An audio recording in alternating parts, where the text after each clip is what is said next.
Hello students and welcome back to the channel. So आज की इस वीडियो में हम लोग केमिस्ट्री के सैम्पल पेपर का सेकंड पार्ट एक्सप्लेन कर रहे हैं। तो इसमें है हमारे पास सेक्शन बी, जिसमें क्या आएंगे 2 मार्क्स के बहुत ही इंपॉर्टेंट क्वेश्चंस। तो इनको हम अच्छे से एक्सप्लेन करते हैं सभी कॉन्सेप्ट्स को। तो आपने इस वीडियो को पूरे ध्यान से सुनना है ताकि आपकी एग्जाम की अच्छे से प्रेपरेशन हो सके। तो हमारी सबसे पहली प्रॉब्लम है कि a radio active decay follows the first order kinetics. तो सभी रेडियो एक्टिव डिके में फर्स्ट ऑर्डर काइनेटिक्स ही होता है। The initial amount of the 2 radio active elements X and Y is 1 gram each. What will be the ratio of X and Y after 2 days. तो 2 days के बाद तो X and Y का ratio क्या बचेगा if their half lives are 12 hour and the 16 hour respectively. तो हमारे पास 2 substances हैं, दोनों की हाफ लाइफ्स हमें दी हुई हैं। ठीक है, सो हमने 2 डेज के बाद कितना कितना अमाउंट इन दोनों का हमारे पास रहेगा वो हमने सोल्व करना है। तो initial concentration for the 2 substances, तो हम दोनों की यहाँ पर लिख लेते हैं R naught is the 1 gram each. ठीक है, दोनों की ही हमारे पास 1 ग्राम है। ठीक है भी, सो this is the 4 compound x. तो इसके लिए हाफ लाइफ की वैल्यू क्या दी गई है, this is the half life is the 12 hours. 2 days में होते हैं हमारे पास 48 आवर्स। तो हमने ये देखना है कि कितनी हाफ लाइफ्स इतने टाइम पीरियड में हमारी कवर हुई हैं। तो 12 घंटे की एक हाफ लाइफ है, तो 48 आवर्स में टोटल कितनी होंगी 48 बाय हम लोग डिवाइड कर देंगे with the 12। So there are the 4 half lifes. तो मतलब हमारा ये जो सब्सटेंस है ये 4 टाइम्स हाफ हाफ हो जाएगा। तो इसका मतलब क्या है कि जो हमारे पास आर अमाउंट अब आएगा, ठीक है, यानी कि जो आफ्टर दी 2 डेज हमारे पास इसकी कंसंट्रेशन बचने वाली है वो क्या रहेगी, इनिशियल कंसंट्रेशन जो भी है divided by 2 raise to power 4। जितनी हाफ लाइफ्स हुई हैं हमारे पास 4 हाफ लाइफ्स हो जाएंगी इतने टाइम में। तो हमारे पास 2 रेज टू पावर 4 के साथ हम उसे डिवाइड कर देंगे। सो ये हमारा बच गया 1 बाय 2 रेज टू पावर 4 कितना होता है 16। सो this is the for the x. तो मैं इसको आर एक्स के नाम से यहाँ पर लिख देता हूँ। ठीक है भी, इतना क्लियर हो गया। तो सिमिलरली फॉर दी वाई हम लोग सोल्व कर लेंगे। तो वाई का भी इनिशियल अमाउंट तो सेम ही हमें दिया गया है 1 ग्राम ईच। तो वाई के लिए क्या है हाफ लाइफ, तो वाई के लिए हाफ लाइफ हमें दी गई है 16 आवर्स। सो इसके पास कितनी हाफ लाइफ्स रहेंगी, तो हाफ लाइफ्स कितनी है उसको हम एन के साथ भी शो कर सकते हैं, नंबर ऑफ हाफ लाइफ्स। तो इसके लिए कितनी होंगी, 2 डेज का टाइम है 48 hours divided by 16। So there are the 3 half lifes. ठीक है, तो इसमें कितनी बचेंगी हमारे पास 3 हाफ लाइफ्स। तो इसका क्या अमाउंट बचेगा after the 2 days, so that is the initial concentration is the 1 divided by 2 की पावर हो जाएगी हमारे पास 3। ठीक है, क्योंकि ये 3 बार हाफ हाफ होगा। तो इनिशियल कंसंट्रेशन जो भी है वो हमने ऊपर रखनी है, वो थी हमारे पास 1 ग्राम ईच। तो ये हमारी बच गई 1/8। ठीक है अभी हमें, तो अब हमें इनका रेशो निकालना है कि हमारे पास x का amount divided by the y का अमाउंट। हम इन दोनों का अब रेशो निकाल देते हैं, सिंपल सा काम है रेशो निकालना। तो r ऑफ दी x यानी कि x का अमाउंट कितना बचा है, कंसंट्रेशन ऑफ दी y। तो x का था हमारे पास 1/16 डिवाइडेड बाय 1/8। ठीक है, तो 1/16 आ जाएगा नीचे, 8 चला जाएगा ऊपर। सो ये हमारा डिवाइड होकर बच गया 1:2। तो हमारे पास 1:2 में ये दोनों सब्सटेंसेस बच जाएंगे आफ्टर दी 2 डेज। तो सिंपल सी प्रॉब्लम है, 2 मार्क्स में ऐसी ही आपको सिंपल सी प्रॉब्लम्स आती हैं जिसमें कि ज़्यादा कैलकुलेशन ना करनी पड़े। क्लियर है अभी, अंडरस्टैंड हुआ। थोड़ा सा न्यू कंसेप्ट होता है, हर साल के सैम्पल पेपर में आपको थोड़े बहुत न्यू कंसेप्ट्स मिलते रहते हैं, इसीलिए सैम्पल पेपर को समझना काफ़ी ज़्यादा इंपॉर्टेंट है। ओके, तो आगे चलते हैं, इसका बी पार्ट करते हैं, वो भी काफ़ी इंटरेस्टिंग और सिंपल सा है। So B part is the hypothetical reaction P + Q gives the R is half order with respect to P and 0 order with respect to Q। हमें पता है रेट ऑफ रिएक्शन रिएक्टेंट्स के according ही हमें order दिए जाते हैं। Reactant 2 है P and Q, P के अकॉर्डिंग है हाफ ऑर्डर, Q के अकॉर्डिंग है यहाँ पर 0 order. What is the unit of the rate constant for this reaction. Rate constant की यूनिट्स क्या होंगी वो अब हमें यहाँ पर सोल्व आउट करनी है। तो सिंपल है, सबसे पहले मैं रेट ला यहाँ पर फॉर्म कर लेता हूँ। रेट ला, रेट कांस्टेंट के रेक्टेंट है P और रेक्टेंट है Q, दोनों की पावर्स के बारे में हमें बता दिया गया है कि half order with respect to P यानी कि P की पावर होगी हाफ, Q के अकॉर्डिंग है 0, सो Q की पावर होगी 0। अब हमें रेट कांस्टेंट के यूनिट निकालने हैं। रेट के यूनिट्स हमेशा क्या लगते हैं, मोल पर लीटर पर सेकेंड। ठीक है, तो ये हो गए हमारे रेट के यूनिट्स। रेट के यूनिट्स हमेशा मोल पर लीटर यानी कि मोलर कंसंट्रेशन, मोलैरिटी पर सेकेंड। के हमने सोल्व करने हैं। पी होती है that is the concentration of the reactant P, इसके यूनिट्स रहते हैं मोलैरिटी वाले यानी कि मोल पर लीटर। ठीक है, और ऊपर उसकी पावर क्या है, हाफ। जो भी ऊपर पावर है वो रखेंगे, जीरो का तो कोई रोल नहीं, किसी की पावर जीरो करेंगे दैट इज दी 1 आंसर आ जाएगा। ठीक है, अभी क्लियर है। अब ये वाली टर्म इधर ओवर में जाएगी, सो के बिकम्स, के का आंसर हमारे पास क्या रह जाएगा, मोल पर लीटर पर सेकेंड ऊपर है ये वाली टर्म, इसके ओवर में जाएगी दिस वन, ये इस साइड पर चली गई ओवर में, सो मोल की पावर आ जाएगी हाफ। ठीक है, और लीटर की पावर आ गई -1/2। अब ये पावर्स हम लोग ऊपर यूज़ करेंगे तो ऊपर जाकर ये पावर्स के साइन ऑपोजिट होकर सोल्विंग हो जाएगी। यहाँ पर मोल की ऊपर पावर क्या है, दैट इज़ दी 1, तो इसमें से हाफ हो जाएगा minus, so we get the mole की पावर 1/2 ऊपर बच गई। लीटर की पावर ऊपर है -1, नीचे है -1/2, ऊपर जाकर +1/2 इसमें होगा, तो ये सोल्व होकर बच जाएगा -1/2। ऊपर था -1 + 1/2, एलसीएम लेकर सोल्व कर लेंगे। सेकेंड इनवर्स ऐसे ही रहेगा, तो ये हमारे पास यूनिट्स बन जाएंगी के की। तो ऐसे आप किसी भी रिएक्शन में से के की यूनिट्स को सोल्व आउट कर सकते हैं, बिल्कुल ही सिंपल सा काम है। क्लियर है अभी? ओके, तो आगे चलते हैं। दोनों ही प्रॉब्लम्स एक एक नंबर की थी, 1 मार्क्स की, तो 1 मार्क्स में आपको इतनी छोटी सी प्रॉब्लम ही दी जा सकती है। थोड़ा सा हमारी वीडियोस लॉन्ग होगी, बट ये पूरी गारंटी होगी कि आपको हर एक कॉन्सेप्ट अच्छे से एक्सप्लेन किया जाएगा। ठीक है भी, तो आगे चलते हैं। 18th है यहाँ पर कि ए 5% solution of the sodium sulphate with molecular weight, this one is isotonic with 2% solution of the non electrolyte non volatile substance x, find out the molecular weight of x. तो नॉन इलेक्ट्रोलाइट यानी कि इसके कोई ions नहीं बनने वाले, सो Vento factor जो हमारा एक्स है उसके लिए यूज करने की जरूरत नहीं पड़ेगी। तो ये दोनों आइसोटोनिक है। अब आइसोटोनिक दो सॉल्यूशंस होते हैं, अगर उनका ऑस्मोटिक प्रेशर इक्वल हो जाए तो वो दोनों सॉल्यूशंस आइसोटोनिक बन जाते हैं। तो आइसोटोनिक सॉल्यूशंस के लिए अब हम क्या करेंगे कि हमें इसमें से एक्स का मोलिकुलर वेट निकालना है। तो आइसोटोनिक यानी कि दोनों का ऑस्मोटिक प्रेशर इक्वल कर देंगे। ठीक है भी, तो दोनों का ऑस्मोटिक प्रेशर इक्वल करते हैं, that is the π1 is equals to π2। Pi के साथ हम लोग ऑस्मोटिक प्रेशर को रिप्रेजेंट करते हैं। ऑस्मोटिक प्रेशर का फार्मूला क्या होता है, CRT, तो यहाँ पर आ गया C1RT। बट अब देखिए जो हमारा एक नंबर वाली ये वाली टर्म है सोडियम सल्फेट, इसमें आयंस बनने वाले हैं, तो यहाँ पर वेंटो फैक्टर यूज होगा। ये एक स्ट्रॉन्ग इलेक्ट्रोलाइट है, तो सोडियम सल्फेट के 3 आयंस बनते हैं। इसके आगे अभी मैं I लिख लेता हूँ, सो I here is the Vento factor. दूसरी तरफ तो नॉन इलेक्ट्रोलाइट है, सो I की कोई ज़रूरत नहीं है, सो C2RT, C यानी कि मोलैरिटी, मोलर कंसंट्रेशन। तो यहाँ पर I की वैल्यू यूज कर लेते हैं, that is the 3। Number of moles divided by the volume, volume both side पर इक्वल रहेगी, R और T आपस में सोल्व हो जाएंगे, तो इस साइड पर आ गया N2/V। ठीक है, तो V के साथ भी V हमारी सोल्व हो गई, सो नंबर ऑफ मोल्स को ही अब हमें सिंपली इसे सोल्व करना है। अब देखिए स्टेटमेंट को अब हम यहाँ पर रीड करते हैं कि 5% सोल्यूशन ऑफ दिस वन, यानी कि 5 ग्राम इन 100 ग्राम, यही मतलब होता है इसका। ठीक है, तो हमारे पास है 5 ग्राम सोडियम सल्फेट जिसका के मोलिकुलर वेट है 322। ठीक है, तो नंबर ऑफ मोल्स का फार्मूला क्या होता है अभी, given mass that is the 5 divided by the molar mass. Okay अभी, एंड बाद में है 2% solution of the non electrolyte, so 2% का मतलब 2 ग्राम इन 100 ग्राम। ठीक है, उसका मोलिकुलर वेट हमारे पास है नहीं सब्सटेंस एक्स के लिए, तो इसका मोलिकुलर वेट मैं यहाँ पर m अज्यूम कर लेता हूँ, सो 2/m। तो अब हमें यहाँ से m को सोल्व आउट करना है, तो बिल्कुल सिंपल सा काम है, m ऊपर चला जाएगा।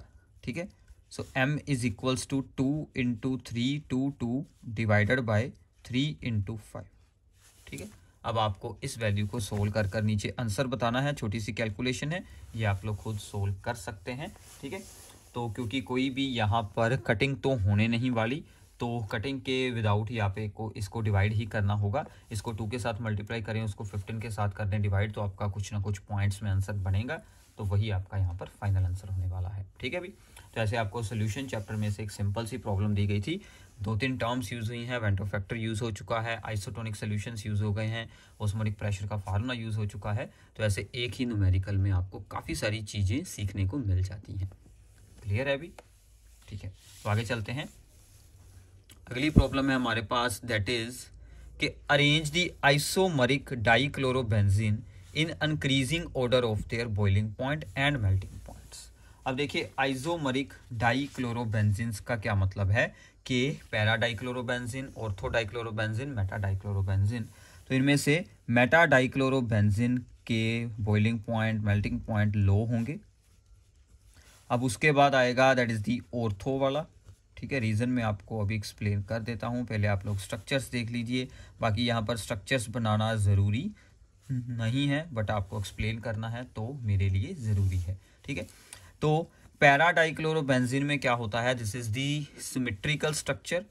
तो सिमेट्रिकल स्ट्रक्चर होने के कारण इसकी क्लोज पैकिंग हो जाती है। ठीक है, सिमेट्रिकल स्ट्रक्चर होने के कारण इसकी क्लोज पैकिंग होती है। तो क्लोज पैकिंग होने के कारण इसका बॉइलिंग और मेल्टिंग पॉइंट हाई रहता है। ठीक है, अब ये जो ऑर्थो है इसमें स्ट्रॉन्ग डाइपोल डाइपोल यहाँ पर इंट्रैक्शंस होती हैं। ठीक है, देन दी मेटा आइसोमर। ठीक है, strong dipole dipole interactions then meta isomer. ठीक है, इसलिए इसका बॉइलिंग मेल्टिंग पॉइंट जो है वो मेटा से हाई रहता है देन दी मेटा आइसोमर। ठीक है, तो ये आपने दोनों रीज़न एक्सप्लेन कर देने हैं, इतना ही है। बाकी सैम्पल पेपर है, इनकी पीडीएफ्स आपको मिल जाएंगी, वहाँ पर सभी आंसर एक्सप्लेन किए होते हैं, वहाँ से रीड कर सकते हैं, कोई इशू नहीं है। अंडरस्टैंडिंग आपको होनी चाहिए। ठीक है भी, बस इतना सा इसमें आपने एक्सप्लेन करना है। तो आगे चलते हैं। आगे है explain why the electrophilic substitution reaction in haloarenes occur slowly. जो हेलोअरीन्स होते हैं उनमें जो इलेक्ट्रोफिलिक सब्स्टिट्यूशन है वो स्लोली क्यों होती है, and requires the more drastic condition. अगर स्लो होगी तो हमें ड्रास्टिक कंडीशंस तो अप्लाई अब यहाँ पर करनी पड़ेंगी। अब देखिए कि जो इलेक्ट्रोफिलिक सब्स्टिट्यूशन का रीज़न क्या होता है कि अब ये आपको एनसीईआरटी की ही प्रॉब्लम यहाँ पर दी गई है, दिस इज़ दी क्लोरोबेंजीन। हम एक एग्जांपल ले लेते हैं।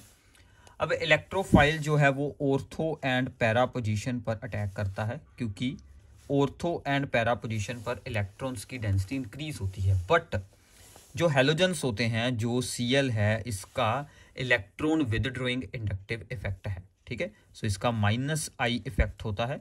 तो -I इफेक्ट होने के कारण ये रिंग को डीएक्टिवेट कर देता है।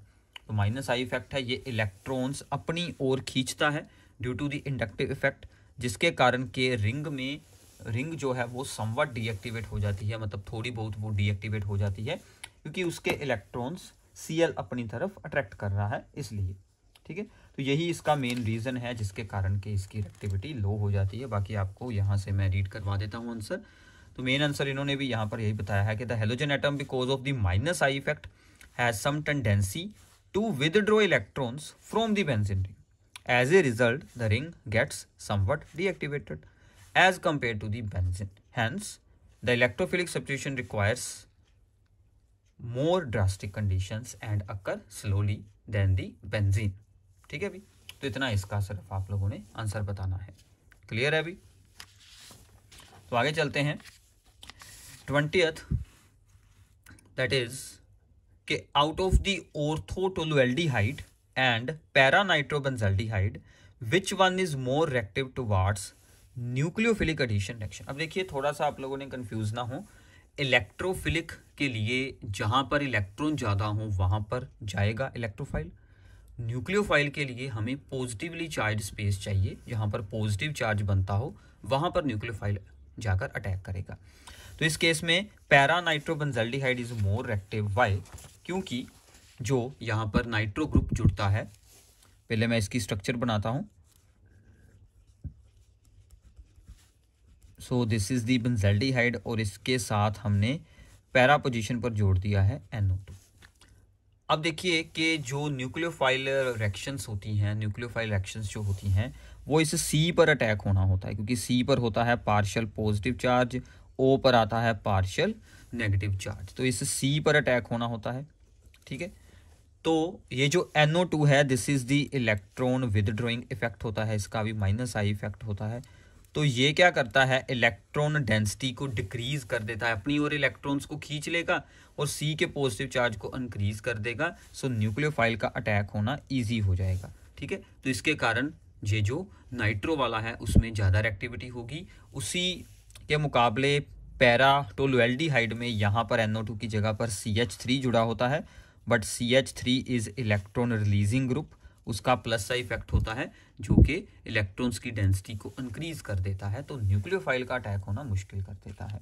ठीक है, बाकी यहाँ से मैं आपको रीड करवा देता हूँ ताकि आपको जो आंसर याद करना है वो भी अच्छे से आ जाए कि para nitrobenzaldehyde is more active as nitro group is electron withdrawing in nature. Presence of the nitro group decreases the electron density, hence facilitates the attack of the nucleophile. ठीक है, सिंपल सी बात है। ओके, अभी चलो theory questions हैं, easily हो जाते हैं, कोई मुश्किल काम बिल्कुल नहीं है अगर आप लोग अच्छे से सुन लेंगे, याद रख लेंगे। ठीक है, सो इसके बाद है कि write the structure of the product formed when acetone reacts with the 2,4-DNP reagent. पहले एसीटोन बनाते हैं। सो एसीटोन मैं कुछ इस तरह से बनाऊंगा ताकि हमें रिएक्शन सोल्व करनी इजी लगे। So this is the acetone and 2,4-DNP di nitrophenyl hydrazine. इसकी स्ट्रक्चर क्या होती है, NH2 के साथ NH, उसके साथ आगे बेंजीन और बेंजीन के साथ 2 एंड 4 पोजीशन पर NO2। ठीक है, 2 एंड 4 पोजीशन पर NO2 है। सो 2,4-डाई नाइट्रो फिनाइल और हाइड्राजाइन इसको बोलते हैं। ठीक है, इन दोनों को ऐड कर देंगे तो ये हमें क्या रिएक्शन देगा। उसने तो सिर्फ right the structure of the product formed, उसको सिर्फ प्रोडक्ट की स्ट्रक्चर से मतलब है, उसका मार्क्स मिलेगा आपको। तो आप लोग डायरेक्टली प्रोडक्ट की स्ट्रक्चर बना सकते हैं, बिल्कुल ईजी होता है। ये दोनों हाइड्रोजन उतार दें, यहाँ से ऑक्सीजन उतार दें, C के दोनों बॉन्ड N के साथ जोड़ दें। सो यानी कि कुछ इस तरह से यहाँ से हमें प्रोडक्ट मिल जाएगा। तो आप लोग इसका सीधा ही प्रोडक्ट बनाकर दिखा दें, क्योंकि अगर रिएक्शन में कोई मिस्टेक हो गई तो आपका उसका भी मार्क्स डिडक्ट कर सकते हैं। तो उसने जो पूछा है तो आपने सीधा उसका आंसर देना है। ठीक है, राइट द स्ट्रक्चर पूछी है, सिर्फ नाम भी नहीं हमसे पूछा गया। तो फिनाइल हाइड्राजाइन से फिनाइल हाइड्राजोन्स बन जाते होते हैं, तो आप उसके अकॉर्डिंग इसका नेम भी लिख सकते हैं। तो ये काम आपके ऊपर मैं छोड़ देता हूँ, कमेंट बॉक्स में इसका नेम जरूर लिख देना ताकि सभी बच्चों को पता चल जाए। ठीक है, भी याद रखना, अभी अभी इसको अपनी बुक से रीड कीजिए, गूगल पर सर्च कर लेना, आपको नाम मिल जाएगा इजीली, तो नाम नीचे ज़रूर बता देना अभी। ठीक है भाई, चलो आगे चलते हैं। बेंजीन टू मेटा नाइट्रोबेंजल्डिहाइड हमें बनाना है, that is the conversion reaction आज गई है। ठीक है, तो इसके लिए हमें क्या करना होगा, बेंजीन से मेटा नाइट्रोबेंजल्डिहाइड, तो पहले बनाएंगे बेंजल्डिहाइड। ठीक है, तो पहले आपको ये पता होना चाहिए कि बेंजीन से बेंजल्डिहाइड कैसे बनता है। ठीक है, so this is the benzene. So benzene को बेंजल्डिहाइड में चेंज करने के लिए हम लोग रिएक्शन करते हैं, that is the Gattermann Koch reaction. Gattermann Koch reaction के पहले स्टेप में carbon monoxide in the presence of HCl and second step में हम लोग एल्यूमिनियम क्लोराइड या फिर CuCl क्यूपरस क्लोराइड यूज़ करते हैं। तो ये क्या करता है, ये हमें बेंजल्डिहाइड बना देता है। So this reaction is known as the Gattermann Koch reaction. Gattermann reaction अलग है, कोच रिएक्शन अलग है, और ये उन दोनों का ज्वाइंट गेटरमैन कोच रिएक्शन। सिर्फ नाम एक जैसे हैं, रिएक्शन बिल्कुल डिफरेंट है सभी। गेटरमैन रिएक्शन आपको हेलोल्केन्स वाले चैप्टर में मिलेगी, कोच रिएक्शन आपको कार्बोक्सिलिक एसिड्स में से मिलेगी, गेटरमैन कोच आपको ये वाली मिलेगी बेंजीन टू बेंजल्डिहाइड। ठीक है भी, सो this is the Gattermann Koch reaction. मैं नाम लिख देता हूँ। ठीक है, कई बार सुनकर आपको शायद ना पता चला हो, गेटरमैन कोच रिएक्शन। तो हमने बेंजीन टू बेंजल्डिहाइड बनाया। अब बेंजल्डिहाइड जो CHO ग्रुप है that is the Meta directing, तो वो इलेक्ट्रोफाइल को मेटा पर ही जोड़ता है। तो हम यहाँ पर नाइट्रेशन करवाएंगे, concentrated HNO3 and concentrated sulphuric acid इसमें ऐड कर देंगे। उससे क्या होगा कि NO2 ग्रुप हमारा मेटा पोजीशन पर जाकर अटैच हो जाएगा। So it becomes the CHO यहाँ पर है और मेटा पोजीशन पर NO2 जुड़ जाएगा। ठीक है अभी। तो सिंपल सी यहाँ पर एक रिएक्शन बन जाएगी। So this is our benzene to meta nitro benzaldehyde. Clear है अभी? ईजी है अभी, बिल्कुल ईजी काम है। अगर आप लोग थोड़ा सा ध्यान देंगे, थोड़ी सी आप लोगों को प्रैक्टिस करनी पड़ेगी और कुछ नहीं है इसमें। अगला है इसका बी पार्ट के bromobenzene to benzoic acid. Bromobenzene से हमें बनाना है बेंजोइक एसिड। तो ब्रोमोबेंजीन की पहले स्ट्रक्चर बनाए। Bromobenzene simply bromine on the benzene. तो हमें बनाना है बेंजोइक एसिड। तो बेंजोइक एसिड तो ये होता है अभी। अगर ना कुछ पता चले तो पहले ये काम कर लो, दोनों साइड की स्ट्रक्चर बना लो। अब सोचो कि क्या करेंगे। अब देखो एक, अगर आपने कार्बोक्सिलिक एसिड वाला चैप्टर किया उसमें एक रिएक्शंस थी कि हम लोग ग्रिग्नार्ड रीजेंट में CO2 के साथ रिएक्शन करवाकर एसिड बना देते हैं। क्योंकि यहाँ पर C नहीं है तो हमें C इंट्रोड्यूस करनी है, तो हमें यही काम करना होगा। पहले इसको मैग्नीशियम के साथ रिएक्ट करवाकर इसका ग्रिग्नार्ड रीजेंट बनाते हैं, वो ड्राई ईथर में बनेगा। तो ये बन गया हमारे पास फिनाइल मैग्नीशियम ब्रोमाइड यानी कि ग्रिग्नार्ड रीजन।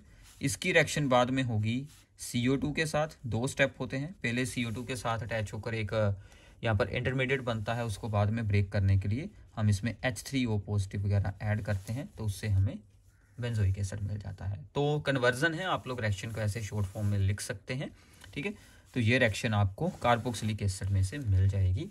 अगर कोई प्रॉब्लम आती है, अगर आपको अभी भी डाउट्स हैं, तो मैं आपको फिर से यही बात बता रहा हूँ, हर एक प्रॉब्लम में आने वाली चीज़ को डीपली आप लोगों ने सीखना है, तो आपका 50% सिलेबस तो ऐसे ही हो जाएगा। अब देखिए यहाँ पर हमने क्या कुछ कर लिया है। एक ये reaction from the carboxylic acid में से आ गई, एक हमने ऊपर अभी यूज़ की है जिसमें कि हमारी गेटरमैन कोच रिएक्शन आ गई बेंजाल्डिहाइड की प्रेपरेशन वाली, फिर हमने NO2 जोड़ा, तो हमारी इतने में ही 3 रिएक्शंस हो जाती हैं, ठीक है, 2 क्वेश्चंस में ही। ऐसे ही हमने ऊपर एक 2,4-DNP वाली की। ऐसे अगर आप लोग सभी चीज़ों को अच्छे से साथ साथ में ही सीखते जाएंगे तो आपका काफ़ी कुछ हो जाता है। अगर आप एक पेपर भी सोल्व कर लेते हैं, ऐसे अगर आप लोग 2-3 पेपर सोल्व कर लेंगे तो बहुत कुछ हो जाएगा। तो आपको आई थिंक के रिवीजन इतनी अच्छी हो जाएगी कि आपको पेपर में सब कुछ याद रहेगा, और कैसे हमारी रिएक्शंस अप्लाई होती हैं वो भी आपको अंडरस्टैंड हो जाएगा, ठीक है भी। तो आई थिंक आपको स्कूल से फ्री हो गए होंगे या फिर आप लोगों के प्रैक्टिकल्स आने वाले हैं, तो प्रैक्टिकल्स के बीच आप लोगों ने थोड़ा सा टाइम निकालना है और साथ साथ में इन सैम्पल पेपर्स को सोल्व करते जाएं और अपनी चैप्टर वाइज रिवीजन भी ज़रूर करना। वो मैंने आपको पूरी एक स्ट्रेटजी बताई थी, अगर आपने उसको फॉलो करना शुरू किया हुआ है तो बहुत ही अच्छी बात है। एक क्वेश्चन हम सेक्शन बी का और करते हैं। तो सिंपल है, DNA fingerprinting is use to determine paternity of an individual. तो हमारे पेरेंट्स में से हमारे पास जो DNA आता है उसके लिए हम लोग DNA फिंगरप्रिंटिंग के साथ उसको चेक करते हैं। ये क्यों आता है, किस प्रॉपर्टी के कारण आता है? This is the replication. Replication क्या होती है कि जब DNA अपने जैसे और DNAs को प्रोड्यूस करता है, तो DNA में क्या है कि जो सीक्वेंस ऑफ बेसिस होती है, DNA की जो प्राइमरी स्ट्रक्चर है उसके अंदर हमने रीड किया हुआ है कि 4 अलग अलग तरह के बेस जुड़े होते हैं, ठीक है। तो वो चारों बेसिस की सीक्वेंस क्या बन रही है, AGT वगैरह जो भी इसमें बेसिस 4 लगते हैं, उनकी जो अरेंजमेंट बनी हुई है, सीक्वेंस बनी हुई है, उस सीक्वेंस से ही हमें DNA फिंगरप्रिंटिंग होती है पूरी। तो इसका आंसर कुछ ऐसे आप लोगों ने एक्सप्लेन करना 1 नंबर का है कि a sequence of bases on the DNA is unique for a person and it is the genetic material transferred to the individual from the parent which help in determination of the paternity। तो जो sequence of basis होती है वो हमें हमारे जो parent से मिलती है, उनके साथ हमारी मैच करती है, तो उसी को ही DNA फिंगरप्रिंटिंग बोलते हैं, ठीक है। आगे है बी पार्ट के what structural change will occur when a native protein यानी कि प्रोटीन अपनी नॉर्मल स्टेट स्टेबल स्टेट में है, is subjected to change in pH। जब pH चेंज हो, हीट किया जाए, तो प्रोटीन्स की secondary and tertiary structure destroy हो जाती है। इसको डीनेचुरेशन बोलते हैं, denaturation of the protein, and उसकी primary structure as it is ही रहती है। प्राइमरी स्ट्रक्चर में क्या होता है, sequence of the amino acids. तो प्रोटीन में सीक्वेंस ऑफ अमाइनो एसिड होती है, DNA में सीक्वेंस ऑफ बेसिस होती है। ये दोनों की प्राइमरी स्ट्रक्चर्स होती हैं। प्राइमरी स्ट्रक्चर यानी कि सीक्वेंस अरेंजमेंट, ठीक है। प्रोटीन में अमाइनो एसिड, DNA में बेसिस, वो नहीं चेंज होगा, वो वैसा ही रहेगा। उसकी secondary structure and tertiary structure destroy हो जाएगी but primary structure remains intact, यानी कि वैसी की वैसी रहेगी। इसको बोलते हैं डीनेचुरेशन ऑफ द प्रोटीन। तो आपको डीनेचुरेशन और रेप्लिकेशन दो प्रॉपर्टीज़ के बारे में इससे पता चल जाता है, and also about the DNA fingerprinting and also about the primary structures.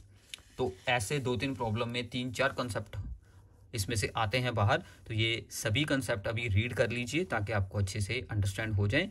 Primary structures of the DNA and the protein, इसके बाद आ गया denaturation of the protein, replication of the DNA. तो ये सभी टॉपिक अभी अभी अच्छे से रीड कर लेना, आपको समझ आ जाएगी। रेप्लिकेशन, डीएनए अपने जैसे डीएनए बनाता है। डीनेचुरेशन, प्रोटीन के ऊपर जब हम लोग हीट कर दें या उसका पीएच चेंज कर दें तो उसकी सेकेंडरी और टर्शरी स्ट्रक्चर का डिस्ट्रॉय होना, जैसे कि यहाँ पर एग में होता है, उसको उबालने पर उसकी secondary and tertiary structure change होकर वो उसके अंदर का जो सब्सटेंस वो थोड़ा सा हार्ड हो जाता है। ठीक है, तो ये था आपके लिए सेक्शन बी। तो अगली वीडियो में हम लोग सेक्शन सी को ऐसे ही अच्छे से एक्सप्लेन करेंगे ताकि सभी स्टूडेंट्स का पेपर अच्छा हो सके। So thanks for watching this video. Channel को सब्सक्राइब जरूर करना और अपने सभी फ्रेंड्स के साथ इस वीडियो को जल्दी से जल्दी शेयर कर देना। Thank you.